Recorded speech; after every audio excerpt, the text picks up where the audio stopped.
2026 ဧပြီလ18ရက်နေ့ညနေပိုင်းကမွန်ပြည်နယ်တထုံမြို့နယ်နောင်ဘိုရွာအကောင်းကြိုက်ဆိုင်အနီးမှာ expert ကားနဲ့ light truck ကမျက်နှာချင်းဆိုင်ဝင်တိုက်မိကြပြီးဒုံလပတ်ရဟန်း8ပါးကိုရင်တစ်ပါးနဲ့လူ၄ယောက်သေဆုံးခဲ့ရတဲ့အလွန်ကြေကွဲစရာကောင်းတဲ့ရင်တိုက်မှုဖြစ်ရတစ်ခုဖြစ်ပွားခဲ့ပါတယ်။အဆိုပါရင်တိုက်မှုဟာ2026ခုနှစ်အတွက်အကြီးကျယ်ဆုံးရင်တိုက်မှုတစ်ခုဖြစ်ကစုစုပေါင်းသေဆုံးသူ73ဦးနဲ့73လောင်းပြိုင်စံချိန်တင်ဖြစ်ရဆိုကြီးတစ်ခုဖြစ်ခဲ့တာပဲဖြစ်ပါတယ်ဖြစ်စဉ်ဟာဧပြီလ18ရက်နေ့ညနေ3:54မိနစ်အချိန်မှာရန်ကုန်မော်လမြိုင်ကားလမ်းမိုင်းတိုင်အမှတ်141မြင်းဆောင်2နဲ့141မြင်းဆောင်3အနီးမှာဖြစ်ပွားခဲ့တာဖြစ်ပြီးမွန်ပြည်နယ်တထုံမြို့ဘက်မှဘီလင်းမြို့ဘက်ကိုရင်မဦးအဝမ်းထွတ်မောင်းနှင်လာတဲ့ရွှေလရောင်ခရီးသက်တင်မှန်လုံးရင်ဟာရှေ့ကရင်တစည်းကိုကြော်တက်စဉ်တစ်ဖက်ရင်ကျော်ကိုရောက်ရှိသွားခဲ့ပါတယ်အဲ့ဒီအချိန်မှာတစ်ဖက်ရင်ကျော်ကဘီလင်းဘက်မှတထုံဘက်ကိုဦးကျော်မင်းနိုင်မောင်းနှင်လာတဲ့မာစတာပွန်ကိုမော်တော်ယာဉ်နဲ့အရှိန်ပြေးထန်စွာမျက်နှာချင်းဆိုင်တိုက်မိခဲ့ပြီးရင်းနှစ်စီးလုံးလမ်းဘေးကိုထိုးကျသွားခဲ့တာဖြစ်ကြောင်းကိုမျက်မြင်တွေ့ရှိရသူများကဆိုပါတယ်။ Light train ရင်ပေါ်လိုက်ပါလာသူများဟာမော်လမြိုင်သိပ်ပန်လန်းထိပ်ဗဟိုလန်းထူးမွန်ဓာတ်မှန်ရှိမှာကိုရဆိုင်ဖွင့်ထားသောကိုအောင်မြင့်ကိုရဆိုင်မှာကိုအောင်မြင့်အပါအဝင်မိသားစုဝင်များနဲ့ဆိုင်ဝင်တန်းများဖြစ်ကြပါတယ်။မော်လမြိုင်မှာကိုရစားသုံးသူတိုင်းကိုအောင်မြင့်ကိုရဆိုရင်မသိသူမရှိလောက်အောင်နာမည်ကြီးတဲ့ဆိုင်တစ်ဆိုင်မှာကိုအောင်မြင့်နဲ့မိသားစုဝင်များဆိုင်ဝင်တန်းများဟာတထုံမြို့နယ်ပေါ်တော်မူကျေးရွာရှိဖုံးတော်ကြီးကျောင်းမှာတကြံကာလအတွင်းဒုံလပတ်ရဟန်းဝင်နေကြသူများဖြစ်ပြီးစိုက်ထီးရုပ်ကိုဖျားဖူးသွားရောက်ပြီးပြန်လာစဉ်အခုလိုမမျော်လင့်မဲ့ရင်တိုက်မှုဖြစ်ပွားခဲ့တာဖြစ်ပါတယ်။သတင်းတွေကိုမတူကွဲပြားတဲ့ရှုထောင့်ကနေရှုမြင်ခန်းစားခြင်းနဲ့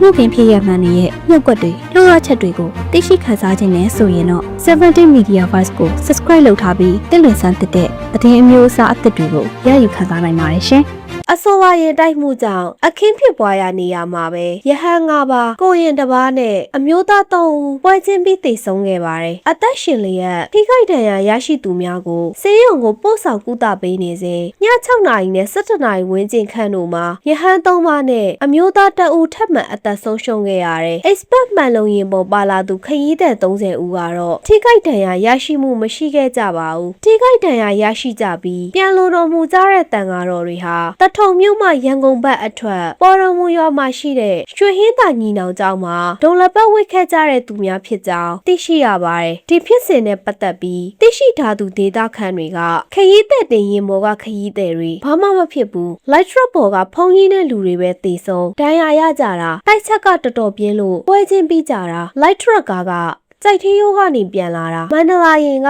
ရန်ကုန်ဘက်သွားတာအဲ့ကားကအခြားကားတစ်စီးကိုကြော်တက်တဲ့အချိန် light truck ကိုမျက်နှာချင်းဆိုင်တိုက်မိတာလို့ပြောကြတယ် light truck ပေါ်ကဖုန်ကြီးရောလူရောမထိတဲ့သူမရှိဘူးအကုန်ထိတယ်လောလောဆယ်သေဆုံးသူကတန်ခါ9ပါးကိုရင်1ပါးအမျိုးသား3ယောက်ပါတန်ခါ2ပါးကတထုံဆေးရုံကြီးရောက်မှထပ်ဆုံးလို့17ယောက်ဖြစ်သွားတာပါထိခိုက်ဒဏ်ရာရတဲ့ထဲမှာလက်ကျိုးခြေထောက်ကျိုးခေါင်းကွဲတာတွေပါတယ်တထုံဆေးရုံကြီးမှာကုသမှုခံယူနေရတယ်တထုံမှာကနှစ်စ1ရက်2ရက်ဆိုရင်မကောင်းတဲ့ကပ်ဘေးကြားရောက်တတ်တဲ့အစဉ်အလာရှိပါတယ်1994 1995လောက်ကစင်ဖြူကျွန်းတရားမှာမော်လမြိုင်ရထားတွဲပြုတ်ကျတာမျိုးတွေနှစ်စ1ရက်နေ့မှာဖြစ်ခဲ့တာပါခုကတော့လမ်းကောင်းကားတွေကောင်းပေမဲ့လူတွေရဲ့ဆုံးဖြတ်ချက်မပြတ်သားလို့စိတ်မကောင်းစရာတွေကြားတွေ့ရတာပါနစ်နာသူမျိုးသူမျိုးသားတွေအတွက်ရောရဝေးကားအဖွဲ့သားများအတွက်ရောများစွာစိတ်မကောင်းဖြစ်ရပါတယ်အနေရရှိသောနေရာများတွင်လမ်းဘေးသင်္ကေတအမှတ်အသားတွေများများစိုက်ထူပေးဖို့လိုအပ်နေပါတယ်အခုဖြစ်တဲ့နေရာကနှစ်တိုင်းဖြစ်နေကြဝဲကိုတောင်ကွေးလို့ခေါ်တယ်ဒေသခံတွေကြားမှာတော့နာမည်ကြီးပဲအဲ့ဒီရှေ့ကမျက်စိရှင်ရှင်နဲ့တော်တော်သတိထားနိုင်မှရမယ်လမ်းကလည်းဖြောင်းတော့အရှိန်မလျှော့ကျင်ကြဘူးဖြတ်ဝင်ဖြတ်ထွက်ကားတွေကလည်းလမ်းမကြီးကိုမကြည့်ကြဘူးလေလို့ဆိုပါတယ်အသက်ပေါင်းများစွာဆုံးရှုံးခဲ့ရသည့်ရင်တိုက်မှုဖြစ်စဉ်မှာရွှေလရောင်မှန်လုံးရင်မဦးဝေဝင်းထွန်းမှာလက်တလောထွက်ပြေးတိမ်းရှောင်နေကြောင်းရဲတပ်ဖွဲ့မှအတည်ပြုထားပြီး၎င်းကိုဖမ်းဆီးရမိရေးအတွက်ဆက်လက်စုံစမ်းနေပါတယ်အဆိုပါရင်တိုက်မှုဖြစ်စဉ်ကိုကား black box camera မှာမှတ်တမ်းကိုရယူထားနိုင်ခဲ့သူတယောက်ကမှတ်တမ်းဖိုင်ကို social media ပေါ်ဝေမျှထားခဲ့ပြီးစိုက်ကော်ရင်တိုက်မှုအဲ့လောက်အများကြီးဖြစ်ပျက်မယ်လို့မထင်ခဲ့မိဘူးစိတ်မကောင်းလိုက်တာကိုရှိ3စီးအကျော်လေးမှာမျက်စိတမိတ်လေးအတွင်းမှာပဲအဖြစ်အပျက်ကမြန်လို့နေဘသူမှဘသူမှန်တော့မသိပါဘူးသက်ဆိုင်ရာနဲ့အနည်းဆုံးနှာကိုအသေးစီကိုအမြတ်ဆုံးအကြောင်းကြားပေးခဲ့ပါတယ်ကောင်းရမွန်ရရောက်ကြပါစေဆိုတဲ့ caption ကိုတက်လို့တင်ထားခဲ့ပါတယ်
ဝအကောင့်ပိုင်ရှင်ရဲ့အဆိုအရကင်မရာထဲမှာဝေးလို့တော့ဘသူအမှားဘသူအမှန်ရဲ့လို့တော့သိချမဆိုနိုင်ဘူးရန်ကုန်အဝင်ကားများမှာဆိုလို့ကြိုက်ထီးဆောင်ဝင်ပြီးတရားအမိဖြတ်ပြီးပြန်တာအဲ့ expert ကလမ်းမပိတ်အတင်းမောင်းလို့မကြော်ပဲနေလိုက်တာသိချတာကတော့ expert ကားကြီးတစ်ဖက်လမ်းပေါ်ရောက်ပြီးမှဒီဘက်လမ်းမှန်ပေါ်ပြန်ဆွဲတာတော့အလန့်တကြားတွေးလိုက်ရတယ်လို့သိရပါတယ်တရက်ကြောင်းသတင်းဖော်ပြချက်အချို့မှာရင်တိုက်မှုကဘုံကြီးတွေလိုက်ပါလာတဲ့ကားကတက္ကစီကိုကြော်တက်လိုက်ရမှာ expert ကားနဲ့တိုက်မိတာ expert ကားကလမ်းအမှန်ဘုံကြီးကားမောင်းတဲ့သူကမှားတာလို့ဆိုကြတယ်အဆိုပါဖြစ်ရတဲ့ပတ်သက်ပြီး online သုံးစွဲသူတွေကနေဘက်ကဘုံကြီးကားမောင်းတဲ့သူတွေအများစုမှာရင်ပေါင်းလိုက်စင်မရှိလမ်းစီကမသိစံနိုးလို့ဖိလဲရင်ဘောင်းတက်ပြီလို့ထင်ကြတာရန်ကုန်ဘုံကြီးအများစုကလည်းနေကလာကြတာဆိုတော့သူတို့ဆွေမျိုးနီးစက်တွေကိုကားမောင်းခိုင်းကြရင်ထော်လာကြီးမောင်းတဲ့လက်ကဘုံကြီးကားတက်မောင်းရတော့အခုလိုဗယံပဓာတွေဖြစ်ကုန်တော့တာပဲဘုံကြီးကား RLG ကားနံပါတ်တွေတွေ့တိုင်းပြူပြဲကြည့်ရတယ်ဒါမျိုးတွေကိုကြောက်လို့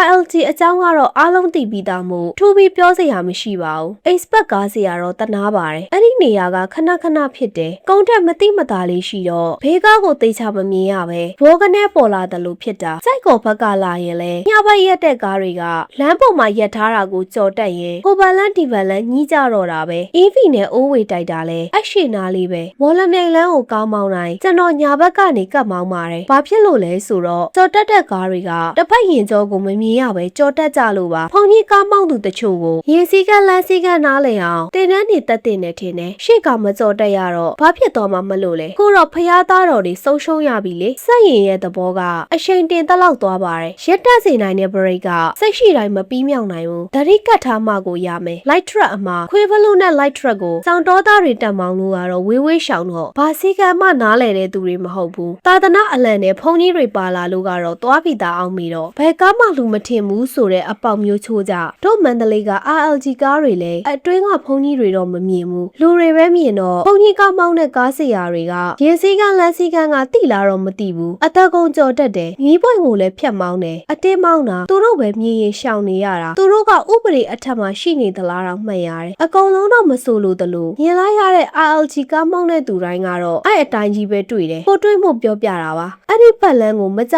သွားဖြစ်ပါတယ်အစင်းအတက်အကွေ့အကောက်တွေကြောင့်အနေရကင်းဖို့အတွက်တတိထားကြော်တက်ရပါတယ်ဂုံးတက်ဆိုရင်ညာဘက်ကတက်မှမျက်နှာချင်းဆိုင်ကားကဂုံးတက်လဲလမ်းပြောင်းမြန်ကြော်တက်တယ်ကိုကသူတို့စီကံဖောက်လာတယ်လို့သဘောထားပြီးမောင်းမှအကွေ့လေအဲ့ဒီလိုပဲအခုကလည်းလူတန်းကအများကြီးနဲ့တက္ကစီကိုကြော်တက်တယ်ဆိုတာ light truck နဲ့မလျော်ညီအောင်မောင်းတယ်လို့ထင်တယ်အဲ့ဒီပတ်လန်းတွေမှာဖြစ်ရင်ခေါင်းချင်းဆိုင်တွေကြီးပဲကောင်းရသူကတိလာကြပါစေလို့ပဲဆူတောင်းပေးပါတယ်လို့ဆိုသူတွေရှိသလို expert ကား driver တွေကဘာမထီပုံစံနဲ့မောင်းတဲ့ driver တွေများပါတယ်ငါတို့ကိုတိုက်မရဲဘူးဆိုတဲ့ပုံစံနဲ့လေကြော်တက်ဖို့ပဲစဉ်းစားကြတယ်ခုလေ expert ကားကကြော်တက်လမ်းကြောင်းလွဲလို့ဖြစ်မှာပါ expert တွေအမြဲတမ်းတစ်ဖက်လမ်းအထိအရှိန်နဲ့ကြော်နေကြတာဘာမှမဖြစ်လို့သာဖြစ်တော့လဲတည်ကြရတာပဲစိတ်မကောင်းပါဘူးလို့ဆိုသူတွေလည်းရှိကြပါတယ်ရွှေလာရောင်မန္တလာကားနဲ့ပတ်သက်ပြီးဒေါ်ရမင်းဆိုတဲ့ Facebook အကောင့်ပိုင်ရှင်အမျိုးသမီးကမန္တလေးကပြန်လာတဲ့နေ့ကအလုံးကိုဘဝတသက်တာမှမကြုံဘူးတဲ့စိတ်အနှောက်အယှက်ဖြစ်ခဲ့ရတဲ့ကားအခါရက်နာနီလို့စီးနေကြမန္တလာမင်းကလက်မှတ်မရ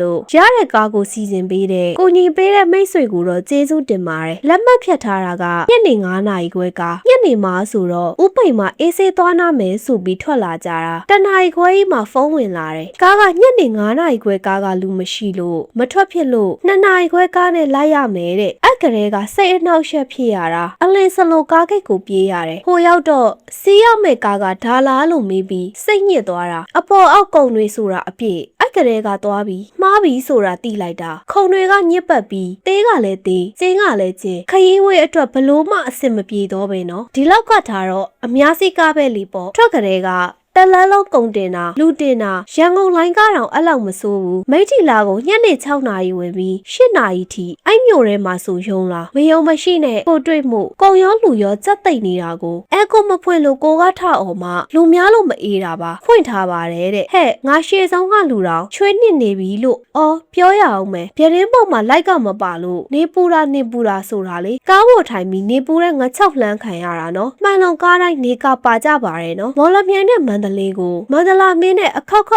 သွားလာခဲ့တာတခါမှအစင်မပြေတာမကြုံခဲ့ရဘူးအလွန်တက်တောင့်တက်တာဖြစ်ခဲ့တာဈေးကွာတာမကွာတာထက်ဝန်ဆောင်မှုကိုကတအားကွာတာပါငွေရဖို့ပဲကြည့်ပြီးစေတနာမပါတော့ပါကားကတန်ဖြူစရက်ထိရောက်တဲ့ကားတော့မော်လမြိုင်ရောက်တော့ကားကိတ်မှာမစင်းမဲဒေါင်းစရက်မှာစင်းမဲလို့ပြောတာကိုပတ်ဆက်ဖက်လောက်ပေးစည်းခဲ့တာလဲတဲ့မရိုင်းနာမေးတာကိုကမော်လမြိုင်ဆိုမော်လမြိုင်ထိပဲရမယ်တဲ့ပတ်ဆက်ထက်တောင်းတာနော်အော်မူးတုံထိစင်းမဲ့ခရီးတယ်လေ9000ခွဲတို့လည်း9000ခွဲပေးစည်းတာလေဒေါင်းစရက်ကမော်လမြိုင်မဟုတ်ဘူးလားလို့မေးပြီးဘာဖြစ်လို့ပတ်ဆက်ထက်ပေးရမလဲလို့ပြောတော့အဆိုကားကမသွားသေးဘူးတဲ့စောင့်နိုင်ရင်စောင့်နဲ့နောက်ထပ်2နာရီ3နာရီကြာအောင်နေမှာတဲ့ကျန်တဲ့လမ်းမှာအမြင်မတော်အချားမတော်တာတွေကတော့ကိုနဲ့မဆိုင်လို့မပြောတော့ပါဘူးအေးအေးစစ်စစ်နဲ့တက်တောင့်တက်တာအစင်ရှိခရီးသွားခြင်းသူများအလုံးကိုမစည်းတင်တော့ကားပါကိုလည်းကားပေါ်ကအစင်ပြောခဲ့ပါတယ်မင်းတို့ကားကိုငါ review ကောင်းကောင်းပေးမယ်နော်လို့တစ်ခါစီးဘူးတသက်တာအော်ကြောလာမာအီးလို့ပြောခဲ့တော့လေအခါရကြီးအခုတော့မယူခြင်းလို့မရေးခဲ့ပါဘူးခုတော့ဒီနေ့တထုံမှာဖြစ်သွားတဲ့ကားတိုက်မှုသတင်းကြည့်ပြီးအော်ဒီကားပဲကိုလို့ကိုစိတ်ကိုတလန်းလုံးအနှောက်အယှက်ပေးခဲ့တော့ကားကိုမြင်လို့ထ